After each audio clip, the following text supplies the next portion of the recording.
graduate student data. And mostly this is motivation for us to actually finish the damn thing and put out the paper, because it's been hanging around for a long time. And if I don't do something like this, it will keep hanging around indefinitely.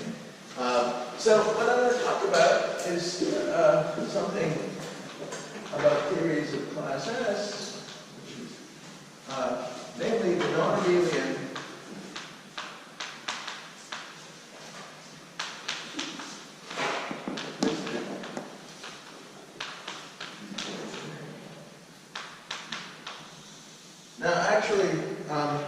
most of what I'm going to say about that subject will be relegated to the second part of the talk after the coffee break. The first part will mostly be sort of our way of introduction and review and setting the stage for the latter part, and hopefully give some motivation. But the good thing about doing something pedagogical is that you should feel free to interrupt if you don't understand what I'm saying, because you certainly won't understand later stuff if you don't stop me at this point. Okay, so please feel free. Now, part of my motivation here is that whereas Class S is a very popular subject, maybe you've heard some talks, at least tangentially related to it in the first week, the twisted versions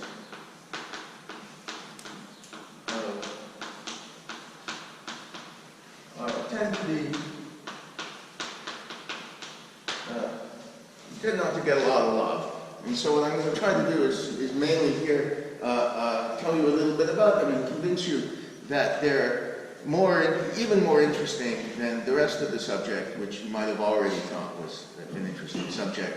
But these are in many ways much more fascinating.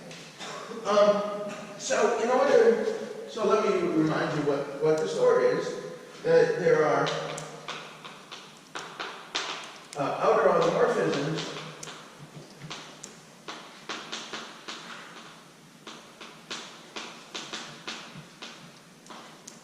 of an ADE Lie algebra which act as symmetries of the corresponding 2-0 superconformal field theory, and when compactified,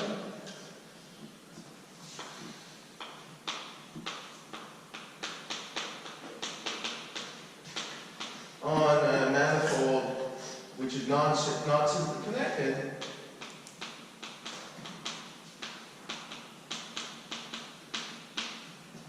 you can twist by them.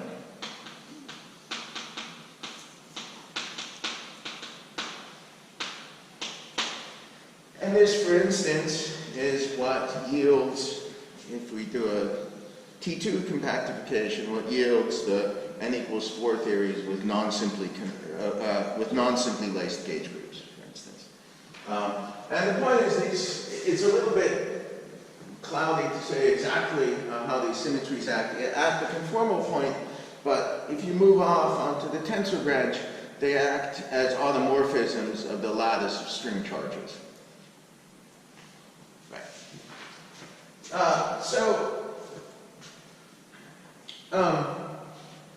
When we do this Class S construction, where we compactify on a Riemann surface C, there's a new class so in addition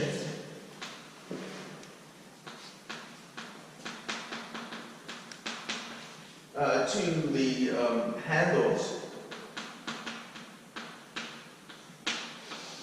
we can twist when circling the codimension to defect operators, which lie at points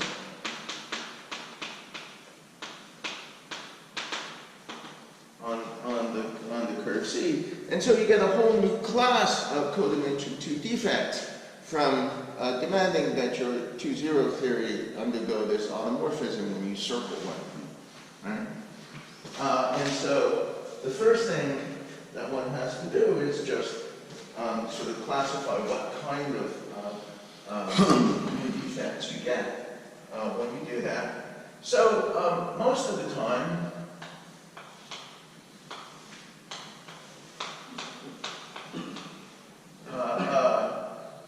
the automorphism group, the other automorphisms are just Z2, and then the classification is relatively straightforward. You take your Lie algebra and you decompose it into the invariant part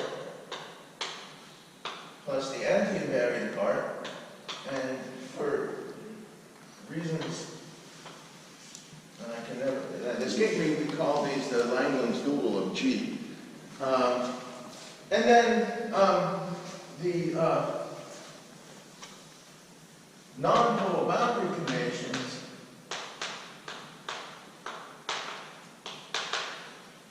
associated to twisted defect are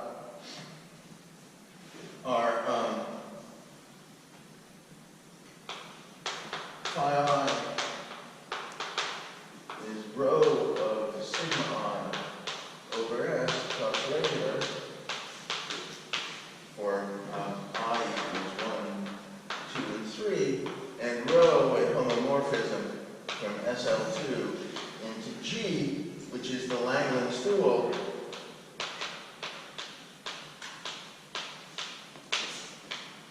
of J plus. And the Hitchin pole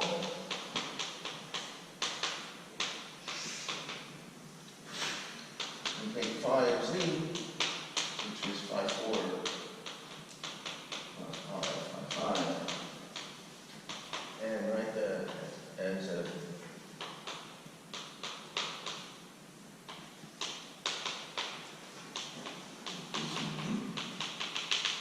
where rho tilde is a homomorphism from SL2 into the invariant guy, and B is an arbitrary element of J minus. So you see this whole thing is invariant. This was an invariant guy in the Lie algebra divided by Z. This is an anti-invariant guy divided by something that flips sign when you go around. And so the combination is invariant. Right?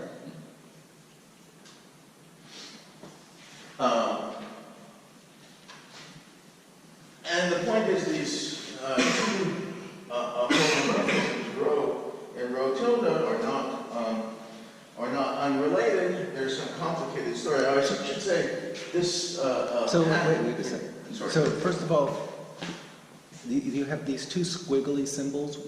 Those are different. The ones. The two squiggly symbols. Is that a J or a G plus? Oh, is equal to something. G and J, yeah. My calligraphic J's and my calligraphic G's are not sufficiently distinct. So J plus, I'm also writing is the Langland's dual of G, right? Okay, so J and G. Or really, you can't tell those apart? Okay. Okay, so Langland's dual of G is J plus. I see. Right. And but the Langland's dual of J plus is something else. G plus. The Langland's dual of it's the same. I mean, J plus is a subalgebra. Yeah. J minus is, of course, not, right? It's just all of the guys which transform as minus one, right?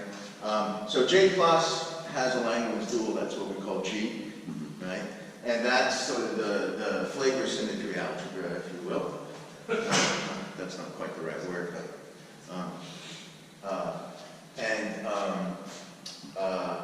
but the Higgs field and the Hitchin system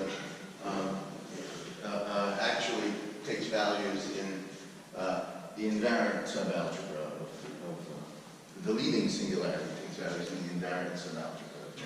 So let me make a little table maybe, because that would be useful. Here are my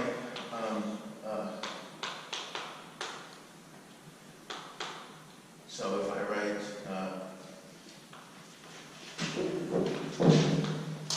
J plus, here I have Cn and G and En, and then n minus 1. En minus 1 and Cn minus 1 and E6.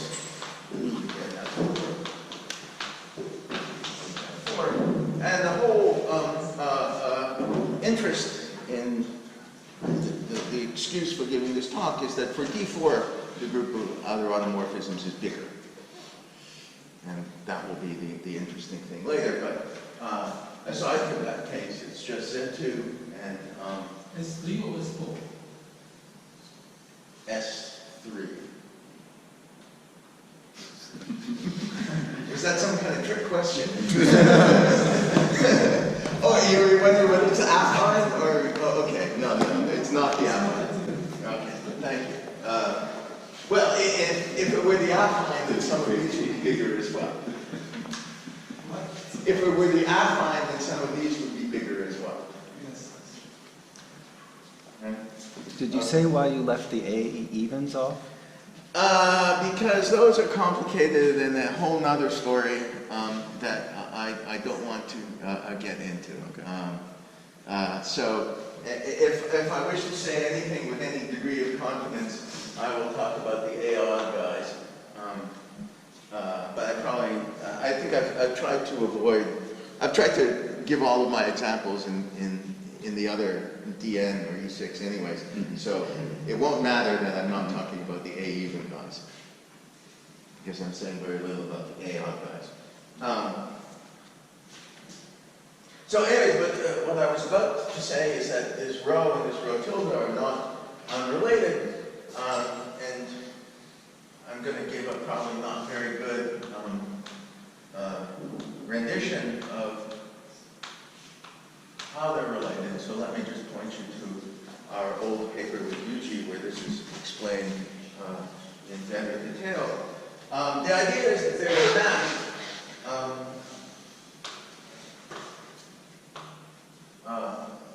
called the Spaltenstein-Barbach-Vogen map, which maps nilpotent orbits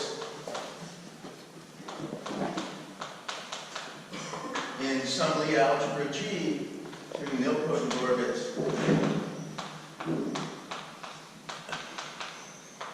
in its Langland's dual. So here G is just some arbitrary Lie algebra, not necessarily one of these guys over here. And it's order reversing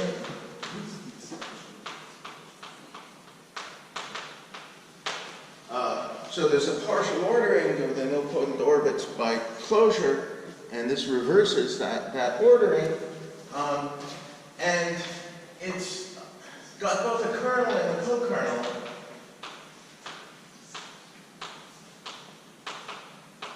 But its cube is equal to itself. Okay. And the idea is that this, the map that we define, maybe for those who are really non-experts, nilpotent orbits and homomorphisms from SL2 into the Lie algebra up to conjugacy are the same thing. Okay? And the reason why mathematicians talk about nilpotent orbits is because they're trying to do what you would do if all of the representation theory you knew was what you learned in elementary quantum mechanics class, which is when presented with some more complicated Lie algebra than SU2, which you learned how the representation theory of, all you do is you try to embed SU2 in it in all possible ways, and if you understood all possible embeddings, you understand something about the Lie algebra itself. And that's what we're doing when we study nilpotent orbits. Okay? So that's why they're doing this. What we define is a slightly more complicated map, which takes the equivalence class, the conjugacy class of rho, or equivalently the corresponding nilpotent orbit, and it maps it to a pair consisting of the conjugacy class of rho tilde and some finite group C, where C is a subgroup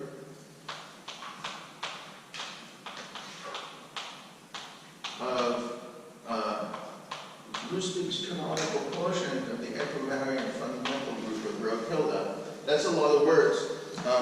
But roughly speaking, the point is if you pick a particular nilpotent element for your hole here, you can ask, okay, I need to mod out by gauge transformations which stabilize that element.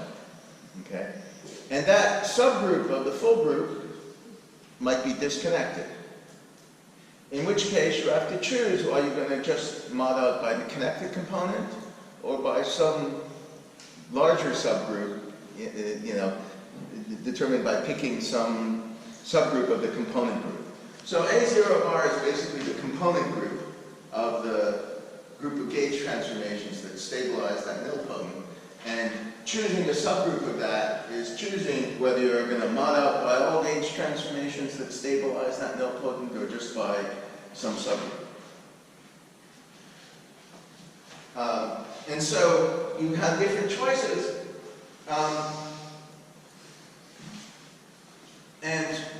Sorry, I didn't say so. This Spalkenstein map of rho is rho tilde.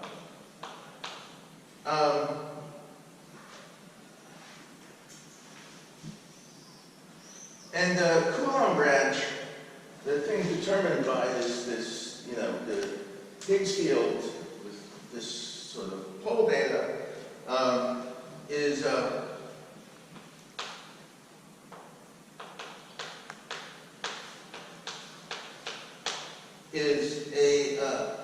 quotient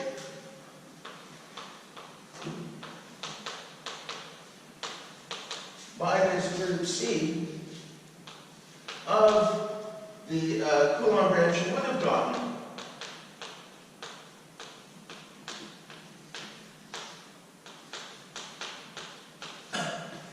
by replacing rho by d squared of rho.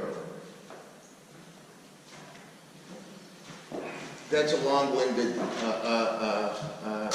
statement, but it maybe if I gave you an example, it would clarify. Rho is an embedding, and this square is the image under the Lustig structure.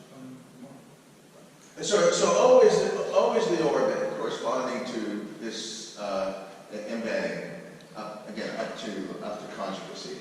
So I'm using the conjugacy class and the corresponding orbit interchangeably, just to confuse you. I mean exactly the same thing. Right? Okay, and so if you replace, maybe I should have called O, so rho, O, so d squared of O, so rho. I guess you can't actually see what I'm writing here, so I I could think say. maybe better not to use the second Yeah, so I could say. So if what you say is can enter my listening mode,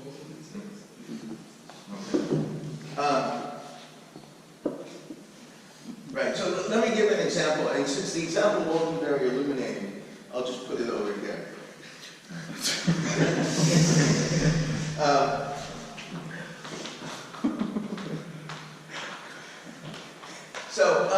So typically, this A0 bar is just, it's either trivial or maybe it's Z2 or something like that. And so your choice is either the trivial group or, a Z2. But in the exceptional groups, you can get Nonabelian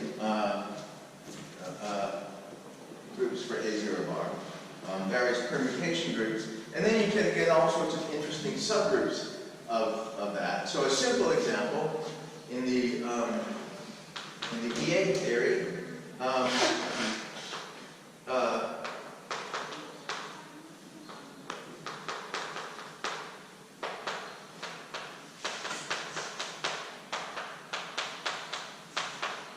there's a triple of possible nilpotent orbits, or the corresponding punctures, and the corresponding Hitchin data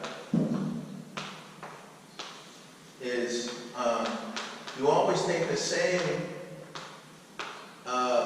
nilpotent orbit, but different subgroups.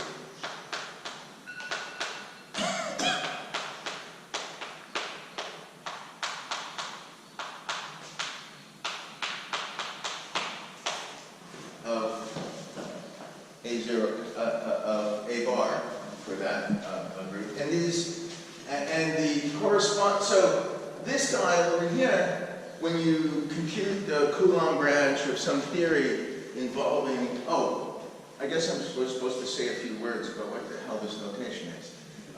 Yes, okay. Maybe. So yeah, Maybe. well, no, it's half of it is easy, and the other half is impossible. So nilpotent orbits in the classical E algebras are basically labeled by partitions, okay? Because you embed SU2 in the fundamental representation, and basically what you've said how the fundamental representation decomposes, that's more or less all you need to know. Almost, but not quite. Close enough. In the exceptional groups, surprisingly, the classification of nilpotent orbits was not done until practically yesterday in mathematical terms, which is to say 1975 or so. Okay, it was done by Vela and Carter, practically yesterday. And the classification is sort of much more complicated than this business of just saying how does the fundamental representation decompose. Basically, you need to specify two ingredients: a Levy subalgebra and a distinguished nilpotent inside of that Levy subalgebra. So a Levy subalgebra is a reductive subalgebra which contains the Cartan. And so it consists of a bunch of Nonabelian, of simple Nonabelian factors, and then a bunch of U1s, however many U1s you need to make up the rank. Okay, so the notation is just tell you what the Nonabelian factors are, and the U1s you can figure out for yourself. Most of the time, there's only one distinguished orbit inside of that particular component of the Levy, and so you don't need to say anything more. Once you say, it's two copies of the A2 subalgebra and one copy of A1, then within each of those, there's just a regular orbit for each of those subalgebras, and that's the answer. But sometimes there's more than one distinguished orbit inside of that, and then you have to specify which one you're talking about. And this is where their notation is just horrible. They have these totally arbitrary labels. So this A1 tells you which distinguished orbit of D4 you're talking about. And it's impossible to remember which one that is, but it's some labeling of the distinguished orbits. So that's those guys. Well, all I wanted to focus on were these groups, where here I have the permutation group on three objects, here I have Z2, and here I have the trivial guy. So over here, if I construct some, 4D CFT out of involving this function, okay, I'll find when all the dust settles, a pair of Coulomb branch generators with R charge 10, okay, which transform in the defining representation, in the fundamental, the irreducible two-dimensional representation of S3, okay? And so over here, we'll have one guy of R charge 10 and one guy of R charge 20, and then over here I'll have one guy of R charge 20 and one guy arbitrary 30. Okay, so the invariant polynomials under these subgroups of the full S3. So where does this S3 come from? I mean, is there a way of seeing it sort of in E? Well, so roughly speaking, as I said, it's the component group of the group of gauge transformations that stabilizes this representative of this orbit. So you need to take an element and to check what are the... Okay. Right. It's something not obvious. Something not obvious, right? Yes. So in fact, these particular choices of subgroups. So this, as I said, is the Distler, and these particular choices of subgroups are due to a pair of representation theorists, Somers and Achar, Pramod Achar and Eric Somers. And I have no idea really why they thought of them, but it turns out to be exactly the things we need. Okay. So I go to another very basic thing. So here, what we do, and this is we discussed, it says that, I mean, rho is not. I mean, I don't understand what is the relation between the left part of the column in the example and the right. EA doesn't have the outer automorphism, so you can forget that all that crap. Okay. The invariant subalgebra is just the whole thing. Okay? And there's no square root here. There's just a simple pole with residue, a representative of this particular nilpotent orbit. Okay? On the norm side, you can have different choices. Okay? The pole in S is given by a triple corresponding to one of these three nilpotent orbits. Okay? They all map to the same Kitchen data. Okay? But what you're instructed to do on the Hitchin system side is to take a quotient by one of these groups. Okay, so either get the thing on the nose, a Z2 quotient, or a full S3 quotient, and that gives you the sort of Hitchin data side, the 3D Coulomb branch, if you want. So this is what I understand, right? So there was a relation between G and J, which here is not. Well, here, G and J are the same. They're just both EA. Why are they the same? Well, because J plus is all of J, and E8 is Langland self-dual.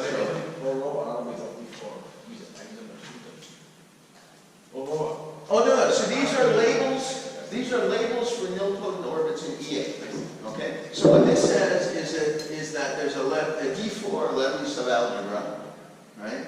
And I pick particularly nilpotent, a particularly distinguished nilpotent in that levy, and that specifies a nilpotent orbit in E8.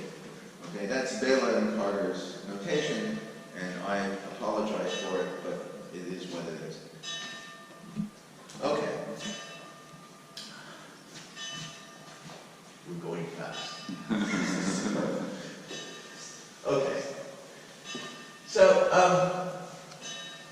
the second thing that I wanted to sort of emphasize, because it did figure prominently last week, and I think it's really worth emphasizing,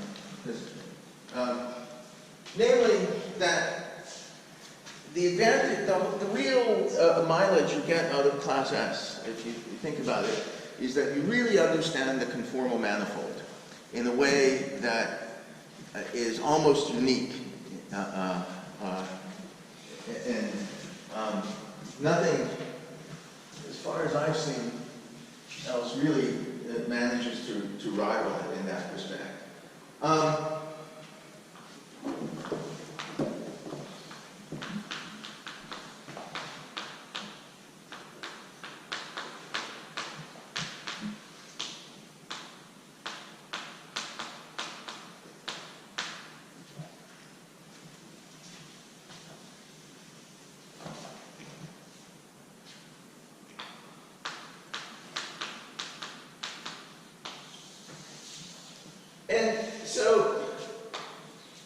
this is,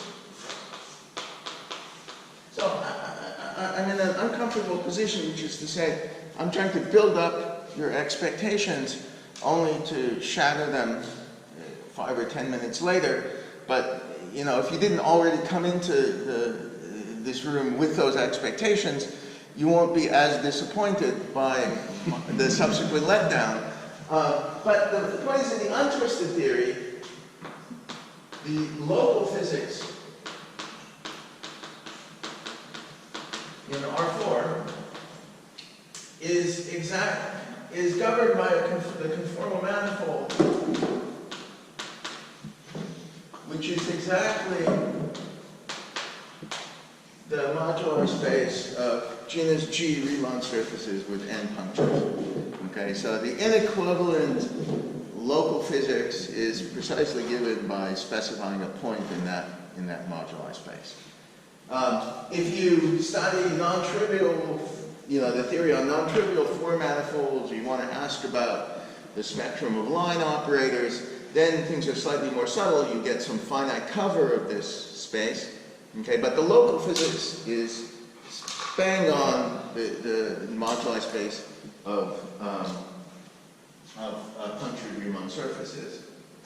And every boundary component of this moduli space has very simple physics attached to it.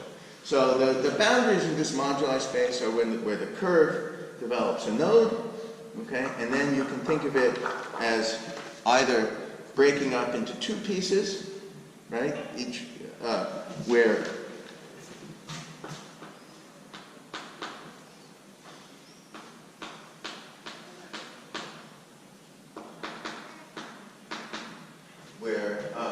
it either becomes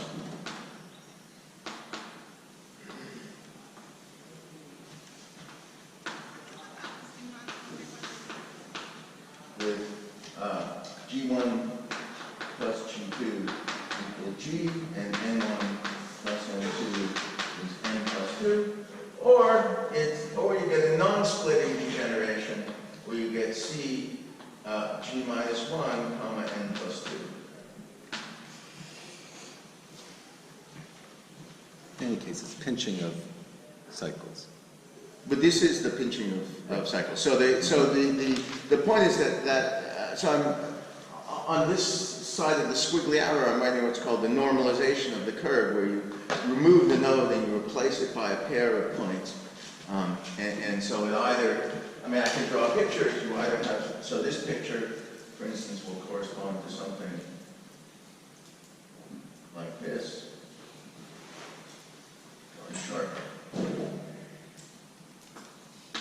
right, where some handle pinches off, right, and I replace that. So I can have additional punctures in various other places, but then this just becomes an extra pair of punctures and I lose a handle, or here, literally the curve splits into two pieces, right?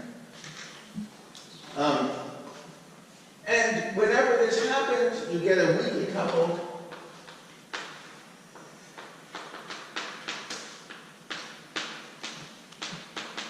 simple factor in the gauge group.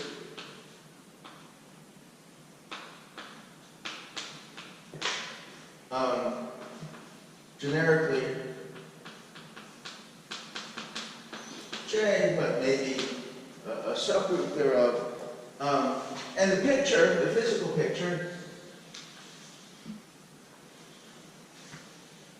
is that rather than a node, you think of the surface as developing what's conformally equivalent, namely a long thin tube.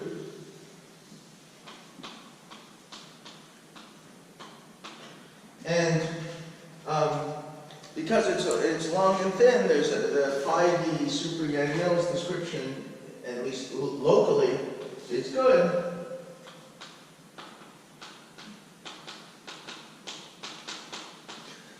And the 4D Yang-Mills coupling is the 5D Yang-Mills coupling. 4D Yang-Mills coupling squared divided by the length of the tube, which goes to 0 as you make this tube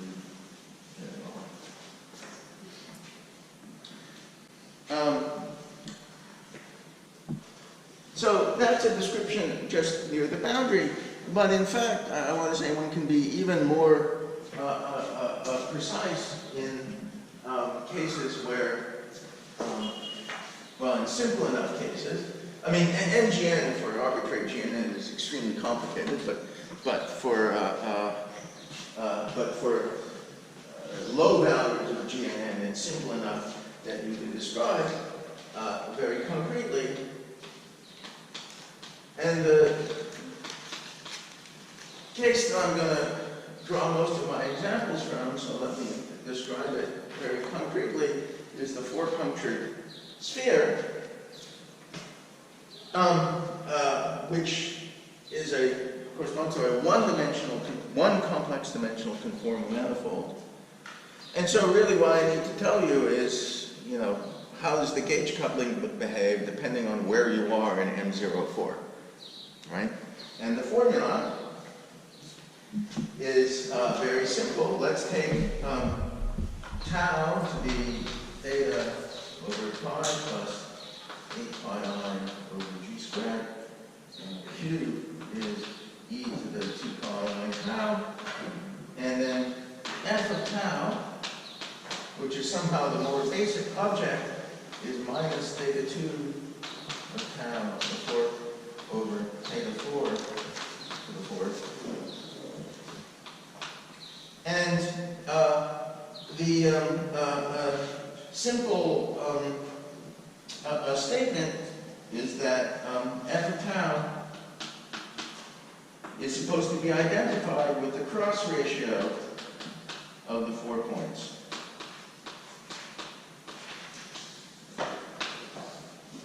And what that does is that realizes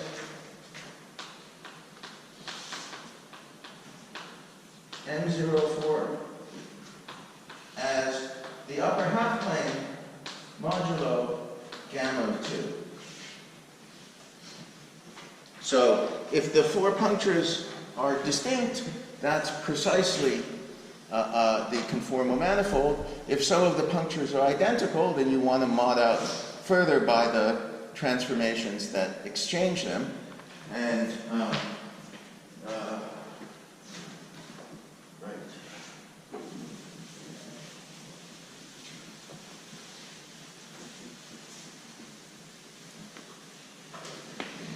so here, gamma of 2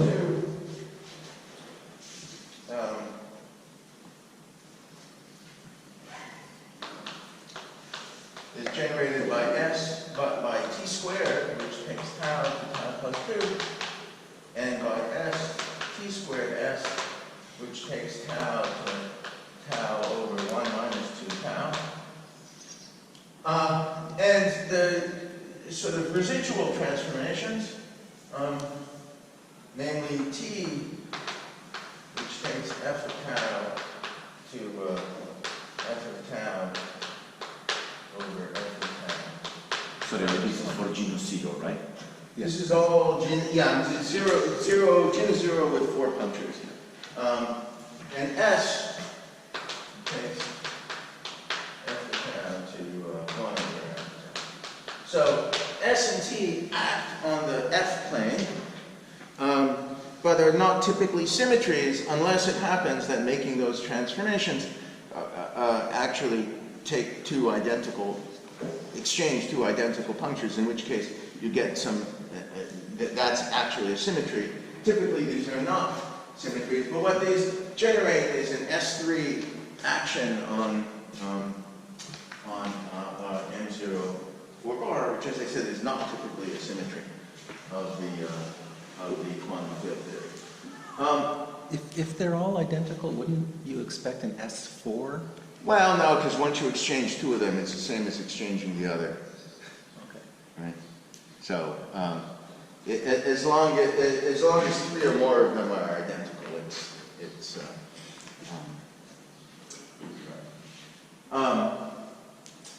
I want to say it's worth pausing here to say that this is deceptive. If we went to one more puncture, that's to say a two-dimensional conformal manifold,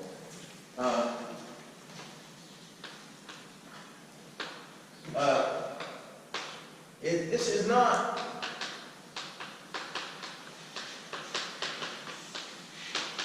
the quotient of two copies of the upper half plane by some S-duality group. Not even, well, I shouldn't say not even close, because in a certain sense, very close.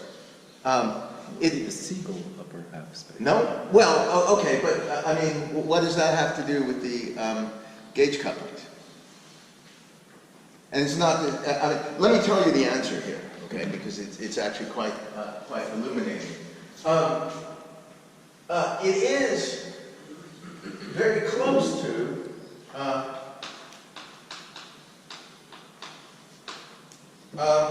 but it's, so which would have been two copies of what we just did.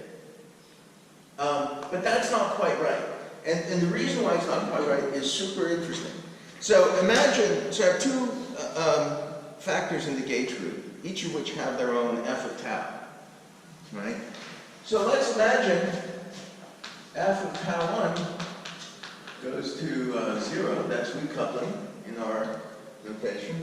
F of tau 2 goes to infinity. Okay? You might have thought that's a point in the conformal manifold, but it's not a point. The physics actually depends on the product f of tau 1, f of tau 2, which is a whole CP1 worth of theories. Okay, so there's a whole CP1 worth of theories at what you thought was a point. So in fact, the correct thing is, this is M05 is equal to CP1 cross CP1 blown up at 3 points. So this is one of those points where rather than being a point, it's a whole CP1 worth of conformal manifold. And in fact, what you get if you do this is actually the Del Pezzo 4 surface. Del Pezzo 4. Yeah, Del Pezzo. But is it confused? It shouldn't be non-compound. It's M05, well, M05 bar. Not sure what it is. Is that, right? So the CP1, remember, we were adding the points at infinity, right? Where the, 0, 1, and infinity, f of tau equals 0, 1, and infinity were, weak and strong coupling limits of the theory. When you add those in, those just discussed, how the physics is supposed to behave there. Some gauge coupling and some S-duality frame becomes weakly coupled. Right? So I have a minor confusion. In order to discuss this gamma 2 story, you have to use conventions where the symmetry is power on the tau plus 2. And in order to do that, it's simply... this was, just theta goes to theta plus 2 pi in this. Right, but somehow that seems to be a reaching conclusion by using an unconventional definition of tau. This is actually conventional for n equals 2 theories. For n equals 4, you tend to use a different convention. For n equals 2, that's actually the convention everybody uses. I mean, not that and q equals 2 pi I tau. Wouldn't it be I pi tau then? If you're... That's what I'm confused about. Okay, this thing has expansions in half-integer powers of q. okay. So you are calling Q what we usually call a square root of Q. It depends on who we is, because they're different conventions. Okay, this is... So the instanton partition function will not be an expansion in integer powers of Q, but half-integer powers of Q. So the leading term here is something like 16 q to the 1/2. Right.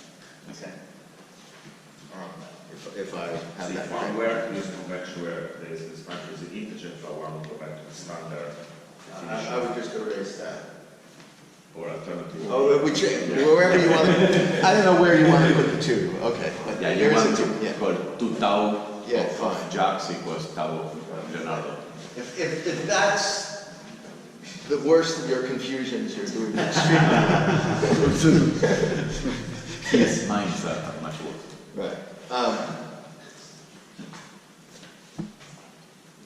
Okay, so that's the kind of the expectation from the untwisted theory that the conformal manifold, at least for the local physics, is precisely mgn bar, and whenever you go to some boundary component, some factor in the gauge group becomes weakly. Some factor in the gauge group in some S-duality frame becomes weakly coupled, and we understand as precisely as we possibly can how that happens. So in the twisted theories, unfortunately, maybe I should erase this here, that's not true.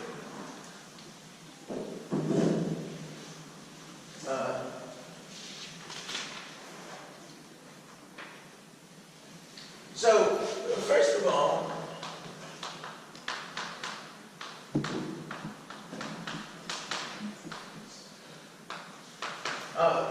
if I want to do some twist on some Riemann surface with punctures, what I have to do is tell you, when you go around, which cycles, when do you come back to yourself with a twist and when don't you?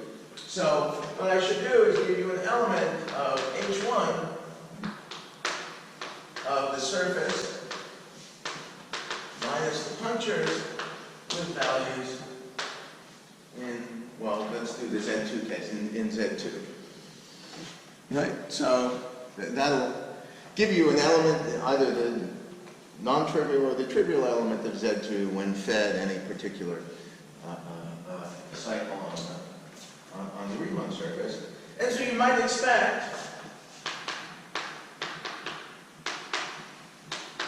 that rather than the moduli space of punctured surfaces, what you have is the moduli space of pairs where you remember gamma. Okay? So that's some finite cover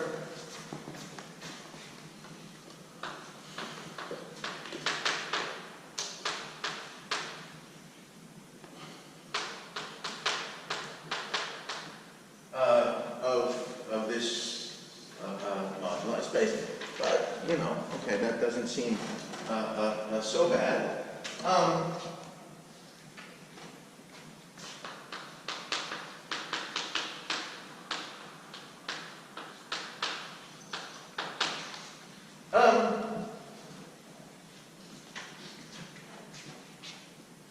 And if that were all there were to the story, you could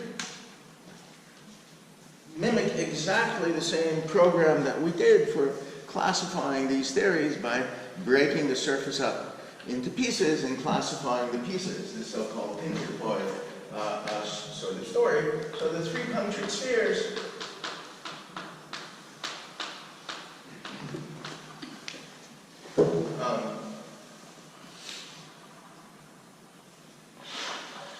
they'd either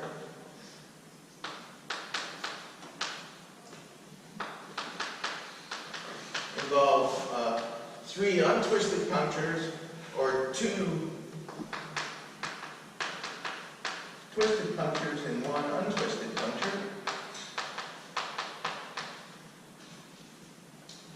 But either way, M03 is a point, and these would be isolated.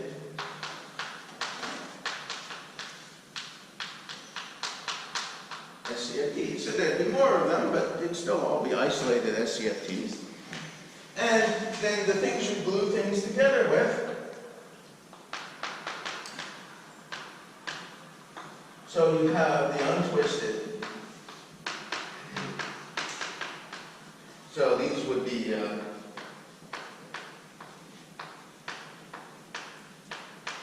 the gauge group would generically be J or perhaps occasionally some subgroup thereof, or they'd be twisted, in which case you'd have a subgroup of G.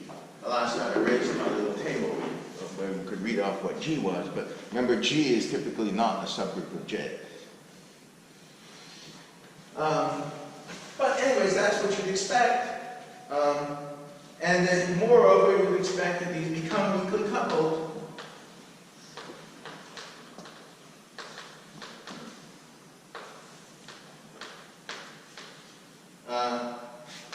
at the corresponding component of the boundary where that tube becomes long and thin. Right? That's what you'd expect, but alas, you'd be wrong.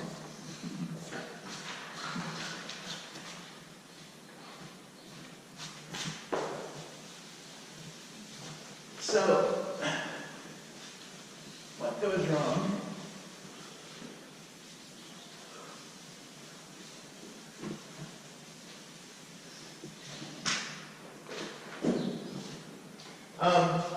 So first of all,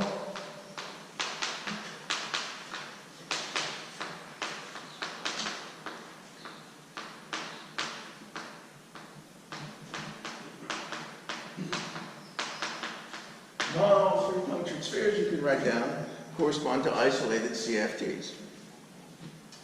The second feature is that the dependence of the H couplings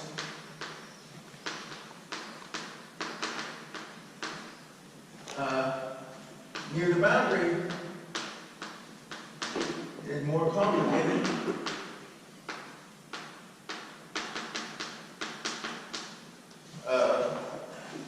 Sometimes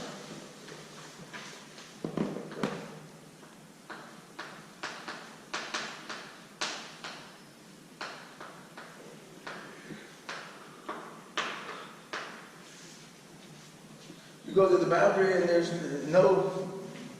no factor in the gauge group that becomes weakly coupled. Everything remains strongly coupled. Sometimes more than one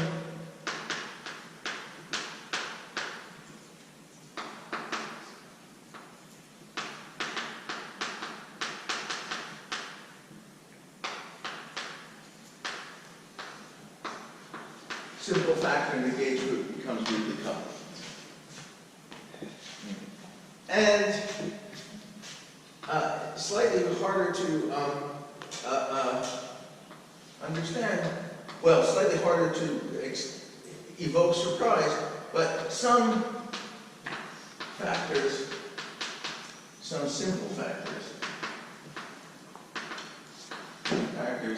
become weak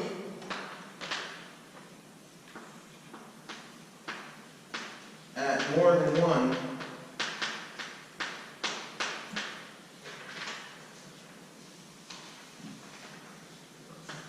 component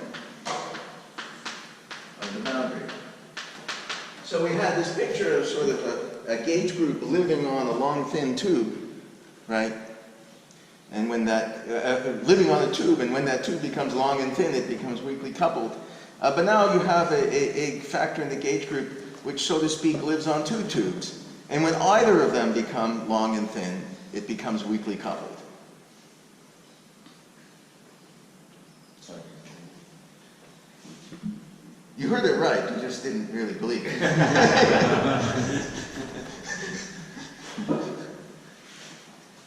This is actually what happens in these twisted theories. So the geometrical picture. Your geometrical picture seems completely useless. Completely useless. So what I want to do is in like the 5 minutes I have remaining before the break, at least explain why some of these things are true. So we'll start with the non-isolatedness of. So this is true both for the abelian and non-abelian case, or just the abelian, non-abelian? Oh, this is already in the abelian. Already in the abelian. Yeah, this has got nothing to do with the non-abelian story. As I said, everything I'm saying before the coffee break is supposed to be by way of review of the ordinary abelian situation, and make you think that well, hopefully make you think that you've missed something by not thinking about these twisted theories before. Okay? So, what's the usual situation? So the usual situation, if you imagine two punctures colliding on a surface C, so everything else stays the same, but these two guys approach each other and kind of pinch off, conformally equivalent to pinching off a sphere, right? A three-punctured sphere. This is supposed to be equivalent in the conformal field theory to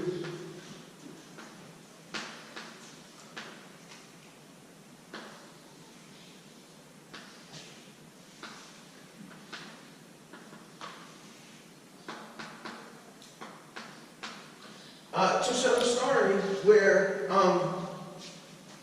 what you get is an SCFT on the rest of the surface associated to inserting some puncture O3, and then you weakly gauge, and then a conformal field theory that I just call X over here, corresponding to this three-punctured sphere, and then you weakly gauge some group H, which is some diagonal subgroup of the flavor symmetry group of this thing, and the symmetry group of this theory X.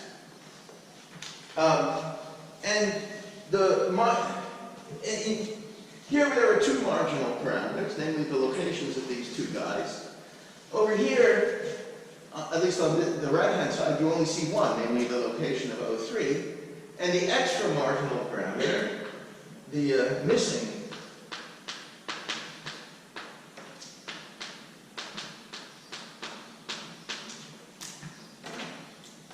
is just the gauge coupling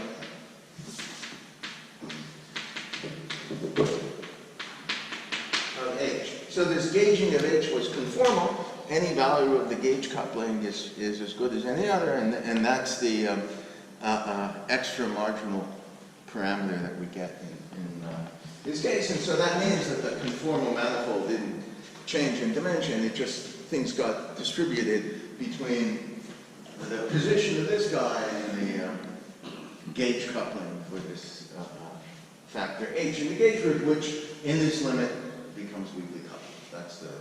That's the story. Well, in the twisted theory,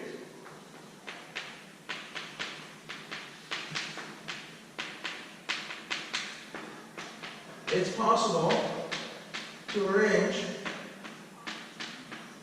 for X to be the trivial theory and H to be the trivial group. In other words, nothing happens. You just get this whole side, you just erase, and now you have just O3.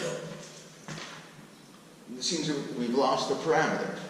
You had a question on it? Or you were just stretching? Okay.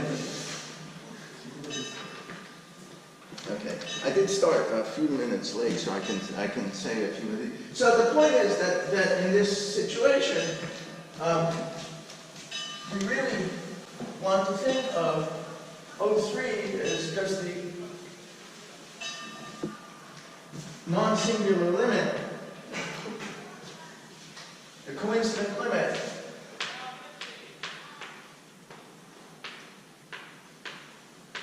of O1 and O2. When they come together, nothing happens, right? And so when I consider a three-punctured sphere with O3 on it, it's not really an isolated theory. Really what I should do is replace it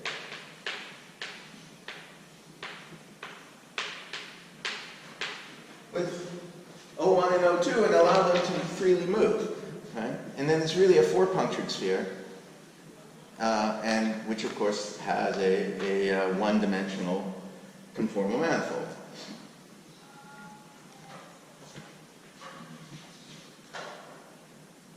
And so let me just, maybe we'll,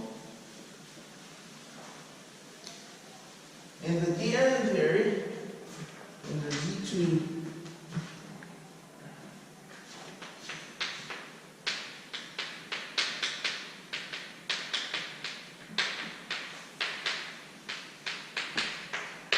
this happens for O1 is, so remember, this is a Cn minus 1, a nilpotent orbit in Cn minus 1. So I can take the simple puncture in that, for that Lie. Should we interpret theta 3 as being in the OPE, so to say, of theta 1 and theta 2? Yeah, but it's a non-singular OPE. It's just literally the coincident limit of the two, right? Here, in this thing, when you took the limit, what you got is some complicated story involving some SCFT and some marginal gauging of some So it's like a trivial OPE going from the That's right right. to the left. That's right. And it's here, it's just some trivial, they just coincide and nothing happens. Hmm? And so, if you take O1 being this, and O2, so this is the twisted puncture, twisted simple puncture. And O2 is supposed to be a partition of 2n. What is N? What is it? So this is dPn, sorry, excuse me, Pn. Where P is 2L plus 1, or 1 less than or equal to L less than or equal to N minus 2 over 4, or P equals N for N even. For any of these values of P, the O3 is 2n minus P minus 1, comma P minus 1, is a twisted puncture with one of these hidden exactly marginal directions buried within it. And so it should always be thought of somehow as being replaced by this. Are you supposed to draw twist lines here, Yeah. connecting various things, or? And then can you make this geometrical by adding a Z2 cut on the, Exactly. on the That's what I was Gallardo also surface? saying. Can you just add? Can you just use a frame where all the moduli are explicit, and then you have a function maybe that carries zero flavor symmetry, but on which say twist line ends? Well, so O3 is again, so if you will, this was a twisted cylinder in the language over here. Because There's a twisted line that goes through it. well, twist line that goes through it. I said if I fatten this up into a cylinder, right? If I go around this direction, I come back to myself with a Z2 twist. Yeah, so I would say there's a twist line that goes From O1. horizontally, and then it ends. Oh, there has to be indeed a twist line. Yeah, I mean, so yeah, so you're writing the branch cuts, right? And I'm just writing the cycles around which you experience a twist. Those are kind of dual to each other. Absolutely. So So I'm when saying if you just have this function that carries no flavor symmetry, but on which the branch cut ends, then everything is geometric. If I chose a different O2, I would still have some non-trivial H and some non-trivial X. He's talking about the O3 on the other side of that. Yeah, is also diagram.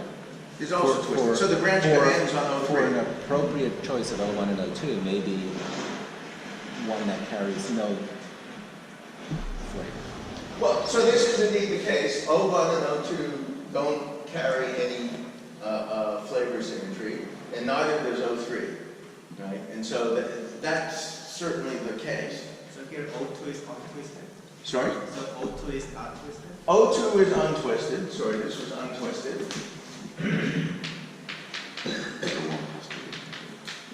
O1 is twisted. O3, therefore, the product of the two is again twisted. Right? And that's fine, but whether or not the coincident limit involves a picture like this, or is just completely non-singular, depends on the identity of these punctures, not merely whether they're twisted or untwisted. So can I maybe just re-ask the question? If we, instead of trying to understand the conformal manifold just from the moduli space of the Gallardo curve, that we go to, in this case, a kind of double cover of the Gallardo curve by putting in the Z2 branch lines. Can I then make this whole story these funny things? No, so that is what I said over here. We really should at least do this. Yeah. Okay, so I absolutely agree that that's what we should do. Okay, but you still might have expected that when you go to some boundary of this space, which, as I said, is a finite cover of this thing, when you go to some boundary of that you know, some gauge group becomes weakly coupled, right? And that the exactly marginal parameter that you seem to lose by going to the boundary is just the gauge coupling of that weakly coupled factor in the gauge group, right? That's what doesn't happen here, okay? Here, you go to this boundary of the moduli space and nothing becomes weakly coupled, okay? And the marginal parameter that you seem to have lost has just been hidden, okay? Literally speaking, as we'll see in some examples, hopefully, maybe, possibly, after the coffee break, what happens is that you land at some strongly coupled point in the gauge theory moduli space. You don't just land at some random point. So in the examples that I have over here, roughly speaking, you land at tau equals I for some factor in the gauge group. So maybe we can finish before. Yeah. I mean, this is probably a good. I mean, I think we should finish now. I have to find my place. Okay. Let's see. Did I really finish the first part?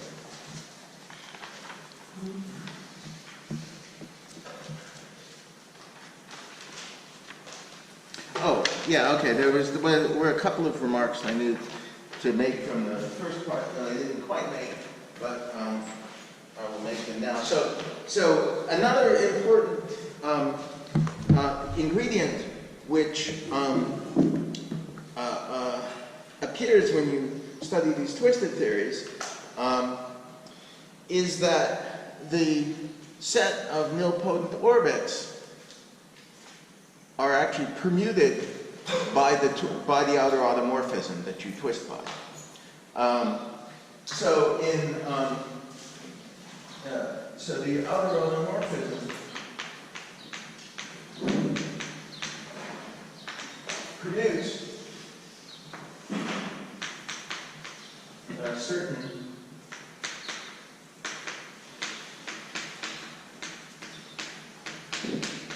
and so that's another reason why it's simply not enough to think about the moduli space of pairs of a curve and an element of H1 of the curve with Z2 coefficients, because you sprinkle these defect operators on that surface, and now if you take one of these defect operators, drag it around some cycle where you have a twist and bring it back to its original location, nothing seems to have changed except that now it's a different defect. Okay, so the same point in that moduli space has different physics. Right? So the actual conformal manifold is yet further ramified over the original space because of the fact that the outer automorphisms actually permute the defect operators. And this will be important for, there we go. I should number my pages, it would make it a lot easier. And this will be important for the case that I'm actually interested in, where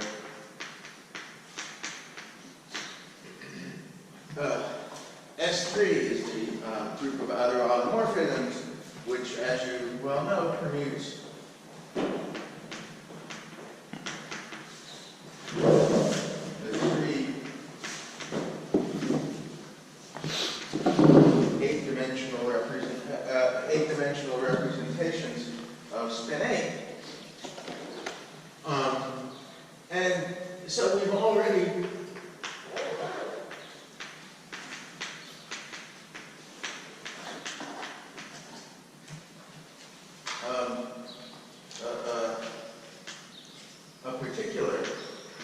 subgroup of that, which I might call the vector Z2, which is generated by an element alpha, which exchanges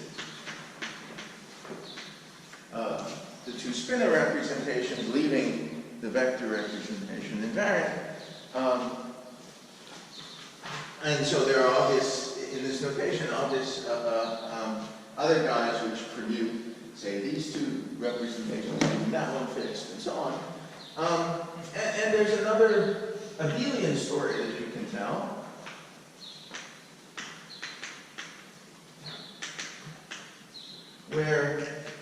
Which just cyclically permutes these three representations. And so, in this story, seemingly you could do very much in parallel with what we said. You need to specify an element of H1 of the curve with the points deleted with values in Z3. And then the invariant subalgebra, which again I call L sub G, is G2, which happens to be, again, Langland's self-dual. And so we're doing nilpotent orbits in G2 to classify the defect operators in that theory.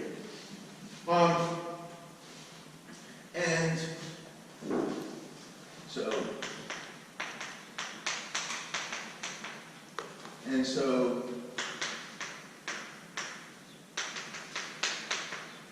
here are few enough of them that I can just give you the complete catalog.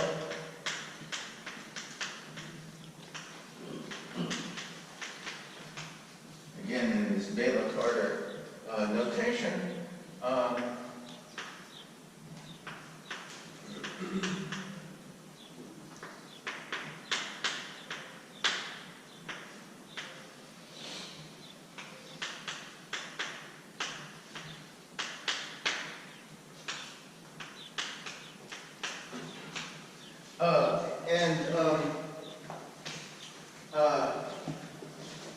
And so these three guys, the Hitchin pole data is always given by this particular nilpotent orbit and various different subgroups of a bar of that orbit. And in terms of these hidden marginal parameters,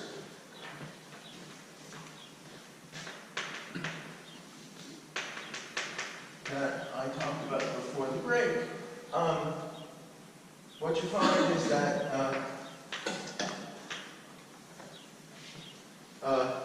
each of these two guys will argue is sort of one of these things where you have two defects that their coincident limit is completely non-singular and just yields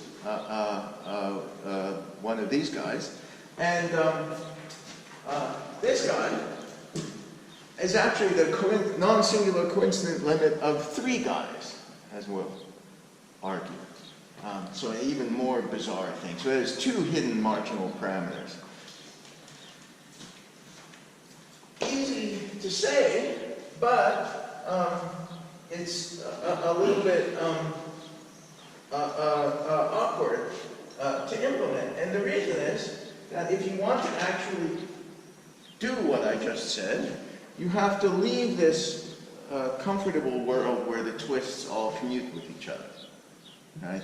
So the reason why I could describe these various twists in this simple cohomological fashion is because they're all commuting. Right? It's an abelian group.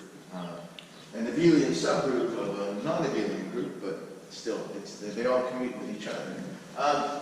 This guy over here, turns out, is... yes?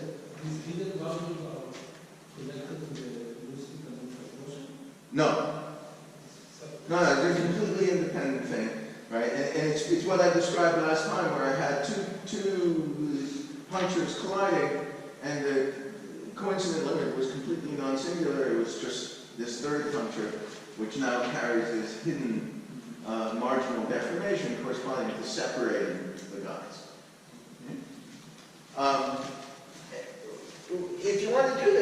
what you end up actually trying to do is take the simple puncture from two different Z2 twisted sectors. So this was the Z2 vector, and this is the simple puncture from that. This is, say, the Z2 spinner, where you exchange 8V and 8C, leaving 8S invariant. And if you take and I claim, if you take I have to develop a formalism in which it makes sense to even talk about that. But in such a formalism, this guy is the coincident limit of those two guys. Okay? So it is true that beta can be obtained as the product of two swaps. Right? So the twists agree. Okay? And then you can do various other counting to convince yourself that if you take the simple puncture from these guys, all you're really doing is taking the product of the corresponding twists, and you get this twist of order 3 from the product of two non-commuting twists, each of which have order 2. Maybe it helps some of us who aren't so familiar with S3? Not with S3. What is the analogous table for the alpha? Twist by alpha. The Z2, just the Z2 twist. Oh, I'm sorry. I didn't write out the. So there you're looking at B3 and C3. At nilpotent orbits in C3, right? So I wrote out some of them, right? But it's all C-type partitions of 6, right? C3. C3, right? So the C3, that's got fundamental representation, which is 6-dimensional, and you study and you write down all partitions of 6 such that odd parts occur with even multiplicity, right? You want me to do that? I'm just saying that's not obvious to maybe everybody. Nothing is obvious, but that's something you could do. Take all partitions of 6 such that odd numbers occur with even multiplicity, right? And those are all the nilpotent orbits in C3, right? And the twisted sector punctures are labeled by nilpotent orbits in C3. And there's this map from this Spaltenstein, The whatever. Spaltenstein map will take you to nilpotent orbits in B3. B3 is the invariant subalgebra of SO8 under this reflection, right? B3 is SO7, right? And so, yes? Hidden here is the number of marginal parameters. Sorry? These numbers here, hidden means, the number of marginal parameters that this function carries. I'm just saying, there's a similar table with a similar set My of papers are punctures. filled with similar tables. And there's also some set of ones with hidden marginal parameters under the Z2 This twist. is about hidden marginal parameters, as I said, occurs in all of the twisted theories. And you're not- And I gave you the catalog of the ones in precisely that theory which had that property. It was 2n minus p minus 1, comma p minus 1. Right. Those guys were the partitions of 2n minus 2 that had this hidden marginal parameter. Right? So do those hidden marginal parameters always appear or sometimes? No, not always. Just in certain collisions of a twisted puncture and an untwisted puncture in these Z2 twisted things, or certain more exotic collisions, such as I'm trying to write down here, you'll find these hidden marginal parameters. Yeah, because I know a few examples with those functions without any marginal constant. Well, okay. Anyway, so let me just write down the remaining guys if I still. So this guy I can think of as taking the simple puncture, and taking the coincident limit with the simple puncture from the untwisted sector, which, since this guy was already the product of two twisted simple punctures,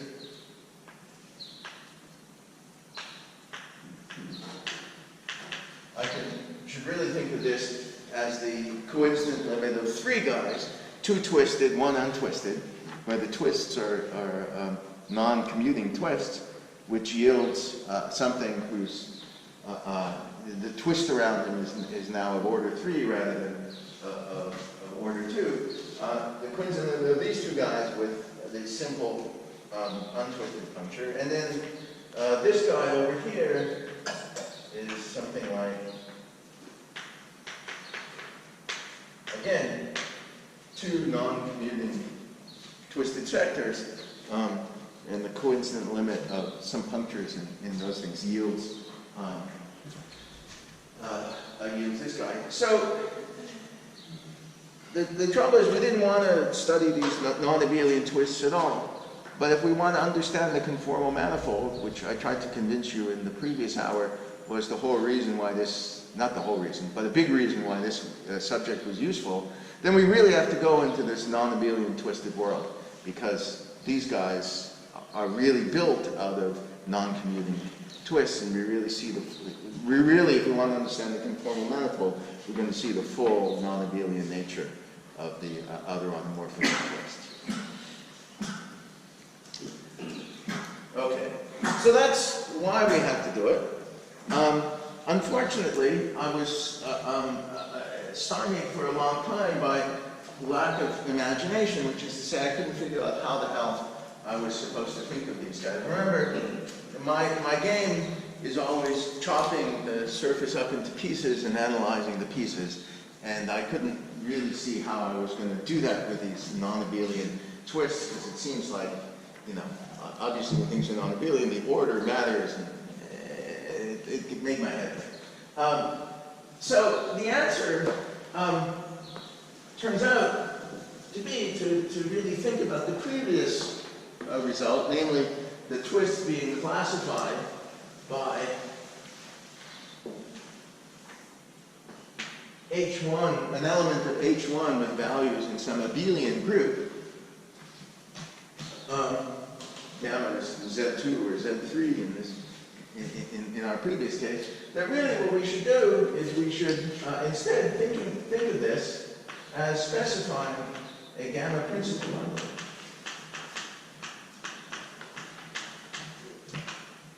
On the puncture curve.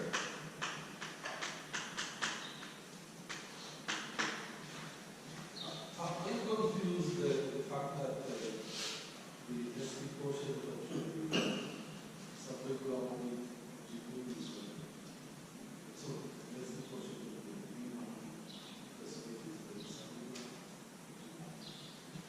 Am I going to use that? Well, what I was going to do next was just describe how to think about principal S3 bundles on a Riemann surface. So the answer was I wasn't going to use nilpotent orbits at all, but eventually probably, but for the moment, no. So the point is, what I really want to do is tell you how to build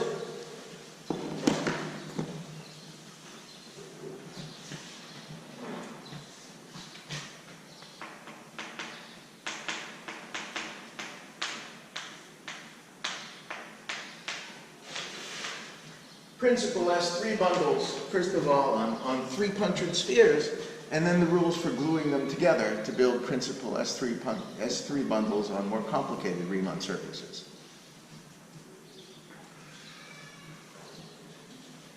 Okay? So, once you think about it that way, it's totally obvious.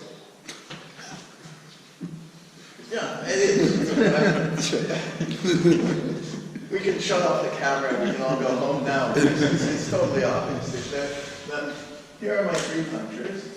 Let me cut my three-punctured sphere into two triangles, the inside of the dashed lines and the outside, okay?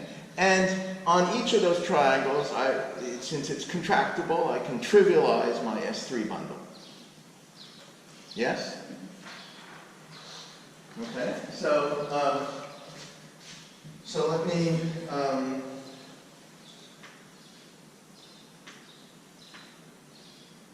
should have drawn this big. I never practiced these things properly.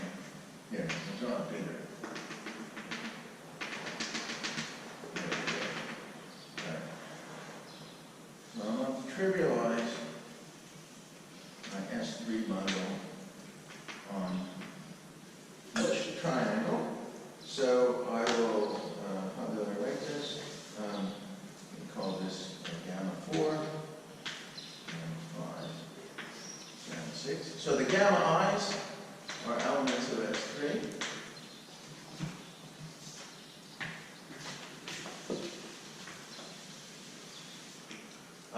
And because the bundle is trivial, I just have the relation that gamma 4, gamma 5, gamma 6 is the identity. And then I trivialize it on the outside.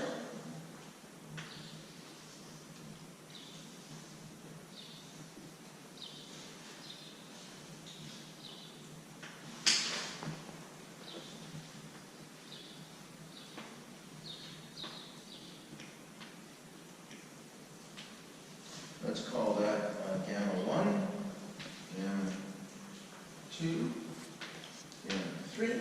And we have the relation gamma 1, gamma 4, gamma 2, 5, gamma 3, gamma 6. Use the identity.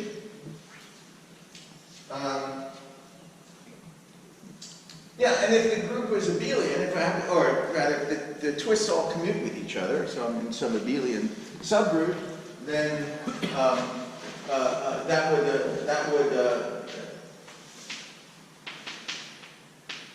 would just mean that I have gamma 3, gamma 2, gamma 1 is the identity, which was the condition that we had before. We said either, okay.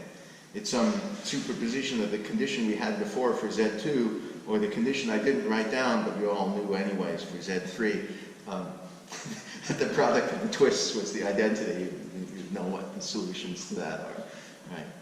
Okay, so that's what we would have gotten if we were abelian. If it's not abelian, I have this slightly more complicated thing: 6 elements of S3 with 2 relations.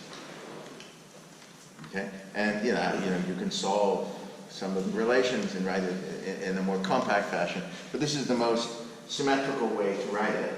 And the idea is that let's call gamma 1, 2, and 3 the external twists. Those, so to speak, are the twists around the punctures. And gamma 4, 5, and 6 are the internal twists. And the physics of the three-punctured sphere depends only on the external twists. The physics of the sewn surface will, of course, depend on the internal guys, because that'll tell you how things get twisted when you sew stuff together. I haven't told you how to sew stuff together yet, so that's a kind of empty. It's a bit arbitrary, right, what you call internal and external? No, well, I mean, only up to some identifications that you have to make. Okay, but I mean, let me write one more line, and then it will be really clear. When I glue, so say I have 2 three-punctured spheres, and I want to glue them, let's say, along this puncture, right? I'll just set gamma 1 prime equal to gamma 1 inverse. So I have the 6 prime guys and the 6 unprimed guys. and when I glue them together, I'll just make this identification between the guys that I glue, right? And then I get an S3 bundle on the 4 punctured sphere, and I could keep doing this to my heart's content. And what you find in terms of solutions to this selection is there are lots and lots of different kinds of twists that you could have that you couldn't contemplate in the abelian case. And then basically you can put any twist you want subject to the following selection rules, which is that if 2 external twists are trivial, so that the identity element, then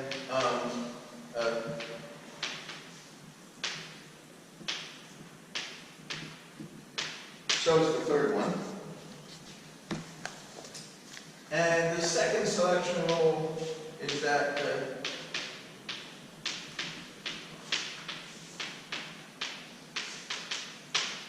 where sigma of data is 1 and sigma of alpha is -1. So this is the usual sign representation of the group. So the product of the signs must be 1. If 2 of them are trivial, then the third one is trivial. And subject to those conditions, any triple of external twists is allowed.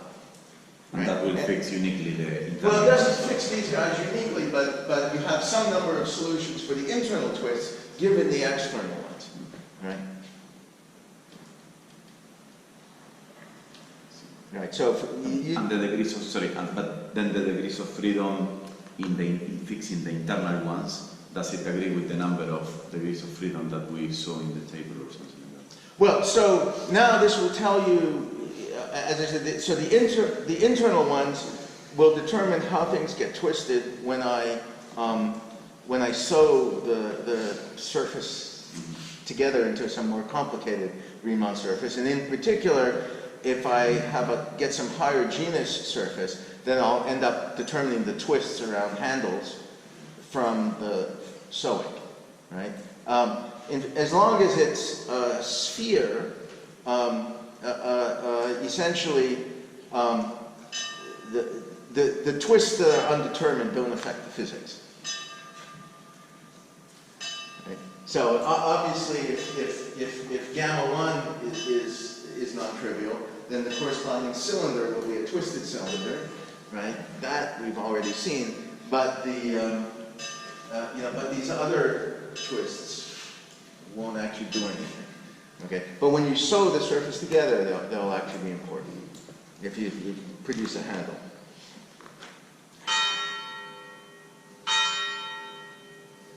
Am I supposed to stop? Well, yeah, 5 minutes. Okay, let me give an example. Okay, just so that you'll feel you've been somewhere and done something, and then we'll stop. I was afraid this was going to be. Let's do this here.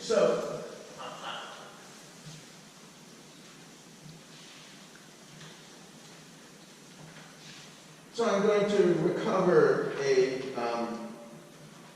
how should we call it? A well-known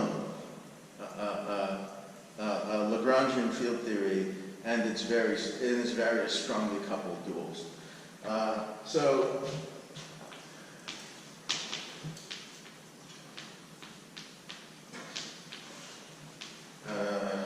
do I call these? Well, it doesn't matter because of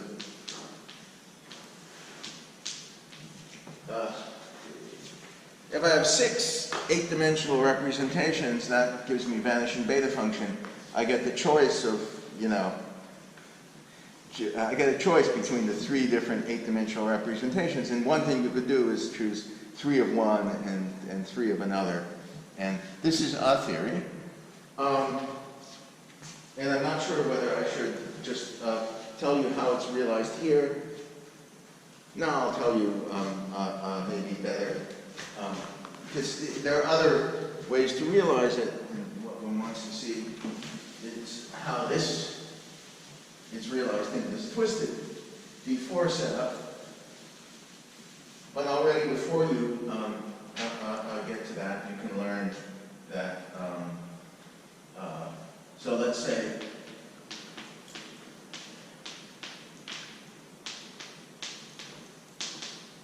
we choose some setup so that f of tau goes to 0 is the weakly coupled Lagrangian theory.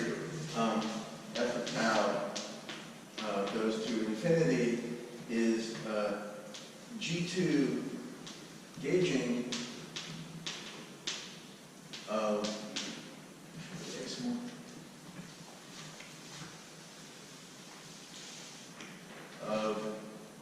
two copies of the E7 Minahan-Nereshansky theory, and f of tau goes to 1 is an SU2 gauging of a less known isolated superconformal field theory whose global symmetry is that. And so you just gauge this SU2 factor of the global symmetry group. What's left over is SP3 squared, which is the flavor symmetry of this family of field theories.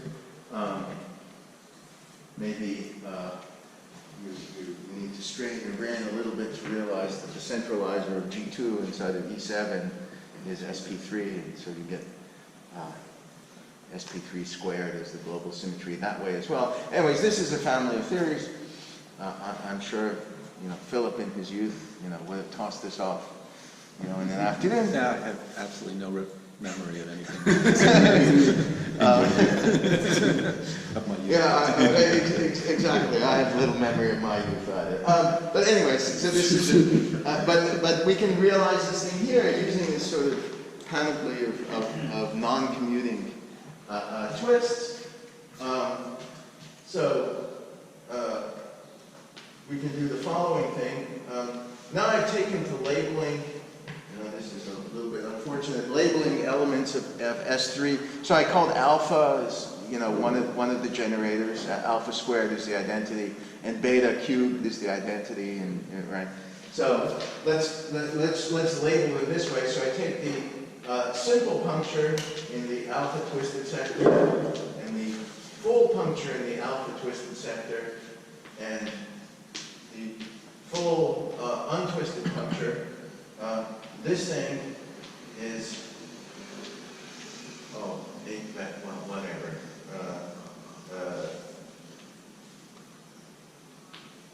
Fine. And this is 3 copies of the 8 vector. I make another 3-punctured sphere in a non-commuting Z2 twisted sector.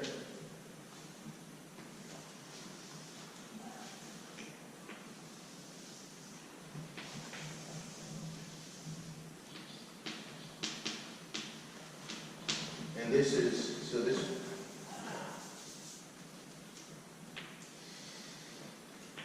3 copies of the 8 vector. This is 3 copies of the 8 spinner, let's say. And that's our Lagrangian field theory. When I degenerate the surface in a different way,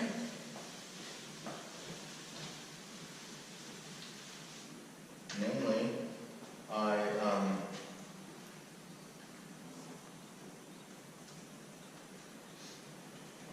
I'll do it it this way. I take the simple puncture in the alpha twisted sector, the full puncture in the alpha beta twisted sector, then that thing has to be beta squared, and I get a G2 gauging of what turns out to be a realization of 2 copies of the Minahan and Mashansky theory.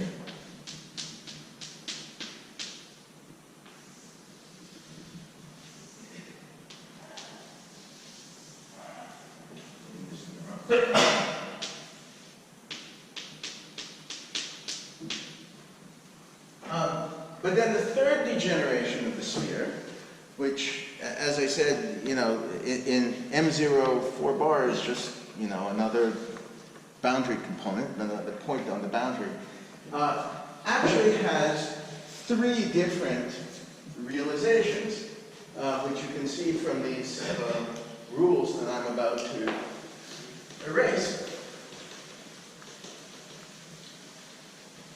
So it has, in particular,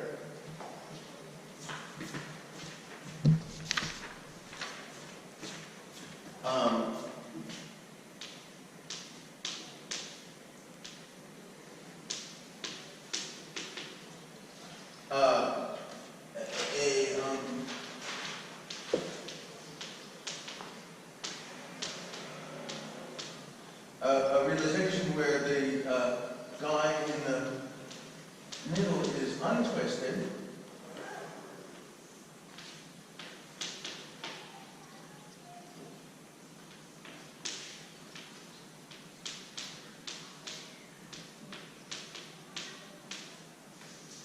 And this is empty, and this is just the SP3 cross SU2 conformal field theory that we discussed. But it also had, when you solve these for the allowed twists, you don't only find that untwisted is possible, you can also get with twist alpha beta and twist alpha, I could have also gotten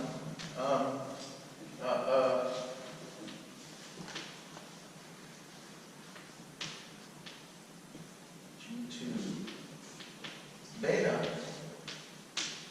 and then our friend. So now I'm using the thing I just erased, the presence of a hidden marginal parameter. 6 alpha.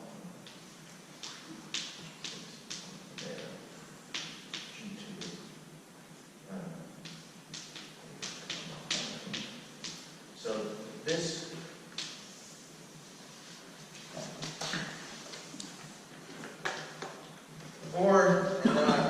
and this is or the same thing with beta squared, and sorry, one of these was supposed to be beta squared, and one of these was supposed to be beta. So this would be beta, and this would be beta squared. And these things, what we have over here is one of these 3 punctured spheres with a hidden marginal parameter. Okay, and it's the gauge theory.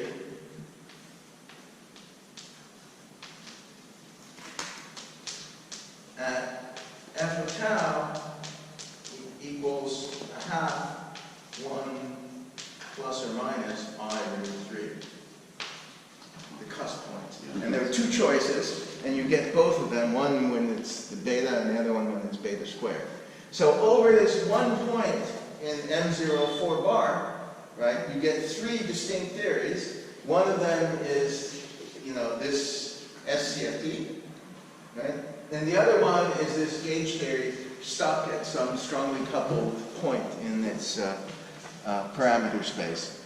And, well, there we go. So that's the kind of thing we should expect, and that's where we should end. Thank you so much.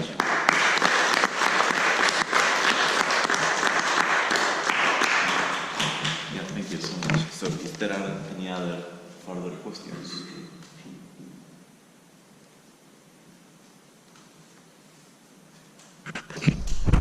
No questions.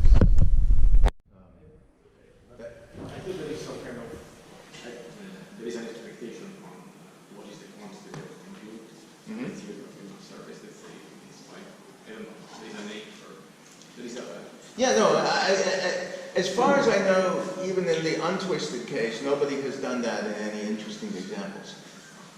As far as I know, I mean, I'm terrible with the literature, so perhaps I missed some computations. But indeed, that's the sort of one of the many things that would be useful to do. And what's sort of, as I said, very interesting here is if you find yourself, and when you go to the boundary of the moduli space of curves, you find yourself not necessarily at recoupling in some frame, but you could find yourself stuck in the middle of the, as it were, the gauge theory moduli space, and that has implications for precisely for the calculation of the Zamolodchikov metric.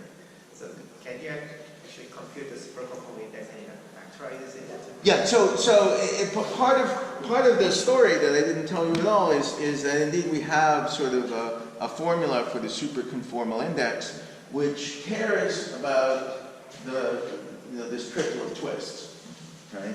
So that's one of the it had been computed before for various abelian subgroups of the group of twists, and so one of the innovations here was to just extend it to the case of arbitrary S3. Arbitrary triple of S3 twists subject to the selection rules that we wrote down over there, right? So it just depends on gamma 1, gamma 2, gamma 3, subject to those rules that I wrote down over there and then quickly erased. So it factorizes into